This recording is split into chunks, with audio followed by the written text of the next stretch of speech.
This just has everyone confused as the Raptors are entering this season with one of the more unpredictable rosters in the entire NBA, and that has led reporters and analysts to propose a lot of crazy win projections as well as trade scenarios for this Toronto Raptors team, which are very interesting. So we're going to break down what these reporters are saying about this Toronto Raptors group, how many wins they're projecting this team to get, and what trades are already being tossed out there on the table after just one game of preseason because they had just got very jarring. There's a few interesting names being tossed out there, including one being Giannis Antetokounmpo after all of the latest developments, which we will discuss out here in this video. So lots of stuff to dive into. Without further ado, let's jump straight into it because the Raptors, as we know, right, are a team that entering this season are have higher expectations. Darko Rajaković has talked about it. Bobby Webster has talked about it. They are hoping this team is competitive finally after multiple seasons where things have not been that great in terms of the win-loss column. And speaking of the win-loss column, start off with the projections people are tossing out.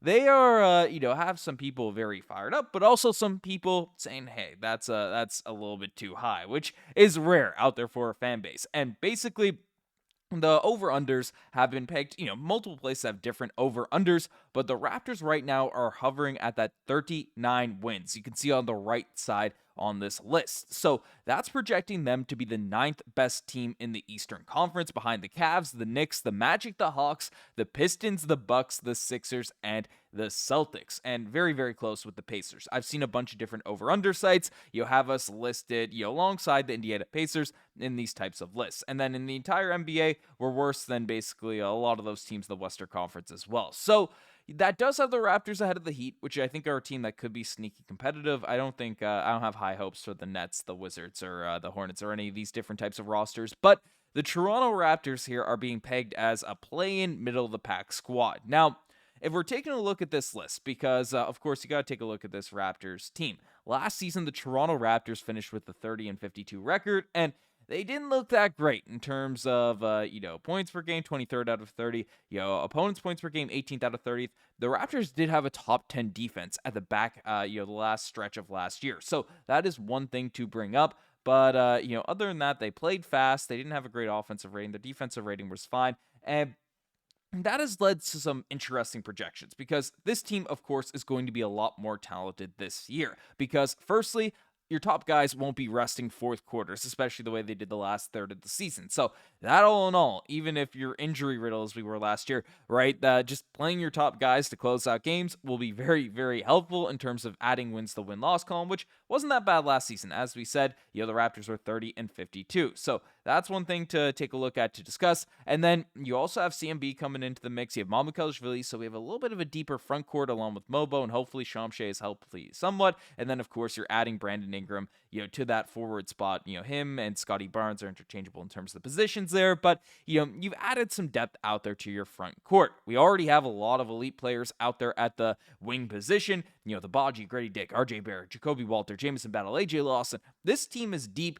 and this team is very much, has a lot more infusion of talent actually on the court than it would have last year. So, with those arguments, you look at that and you say, hey, is 39 wins, 10-win increase enough to really, say, hey, that's what we're really looking at? And you look at the other teams out there in the Eastern Conference as well. Few of them are confusing. The Celtics are a team without a big man. They're going to be running Luka Garza and Neemias Queta out there at the 5 spot. So no Jason Tatum. They lost Kristaps Porzingis. They lost Drew Holiday.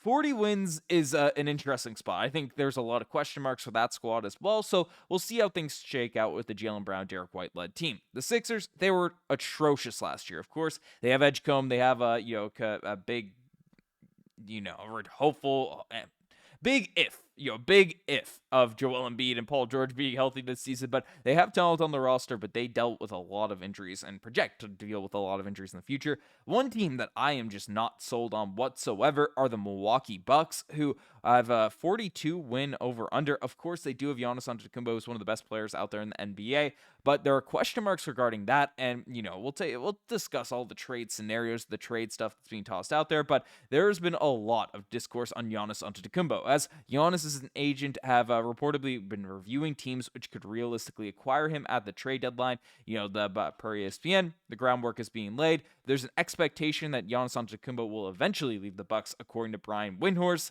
And, we'll see whether it's this, trade deadline in the offseason or whatnot. And the big thing that's been taking people by storm is, according to TovinMac.com, if I'm pronouncing that correctly, Giannis's wife, Maria, and their young 4 children have moved back to Athens. And then you had that Shams report end up dropping, if you didn't see that, essentially discussing how Giannis is, wants to see how things play out in Milwaukee, but if they're not competitive, they're laying the groundwork and feeling out the entire NBA about where he could potentially go. The New York Knicks were the top of his list, the top of his radar, and we'll see how things shake out. Of course, on this channel, we've been, we've coined the Giannis watch for years now at this point, trying to see whether or not he'll land with the Raptors or not.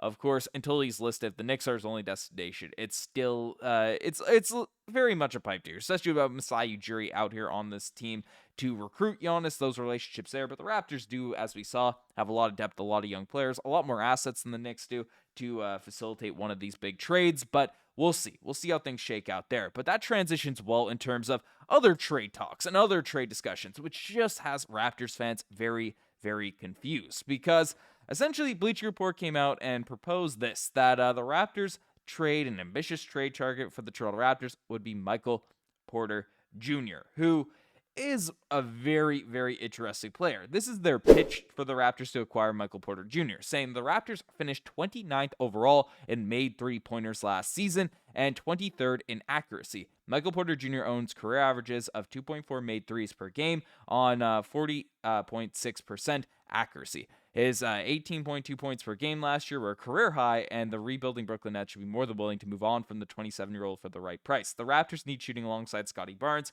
Jakob Poeltl out there in the front court, an area which Porter has thrived his entire career. And, they're not wrong in terms of the analysis. He's a good shooter, he's a good floor spacer, all that type of stuff, yada, yada, yada. But MPJ is a guy that if we're really seriously looking at him as a trade target, it just doesn't make a whole ton of sense for the Toronto Raptors to make one of these moves. He's a $30 million per year guy, and we're taking a look at the Raptors roster, need shooting and stuff.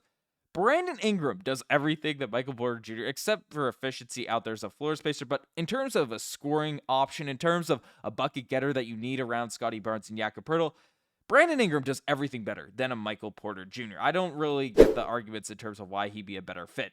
Brandon Ingram, we take comparison to the stats, 22 points per game, 5.6 rebounds, 5.2 assists. He's a very effective three-point shooter as well, just 2%, in terms of total 3 points.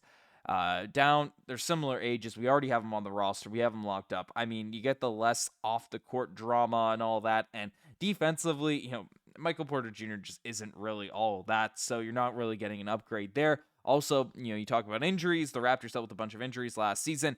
Take a look at this roster. MPJ is always dealing with injuries now at this point. We saw in the playoffs last season. I'm not that sold on him being, a ambitious, ideal trade target for the Toronto Raptors. So let me know what you guys think about all this in the comment section down below. Would you like to see the Raptors trade for Michael Porter Jr.? Do you think Giannis Antetokounmpo trade possibilities are more likely at this point? And how do you feel about the Raptors over-unders? Let me know in the comment section down below. You guys have a best thing to subscribe to the channel if you guys haven't already. Anyways, I'm signing out. Cheers.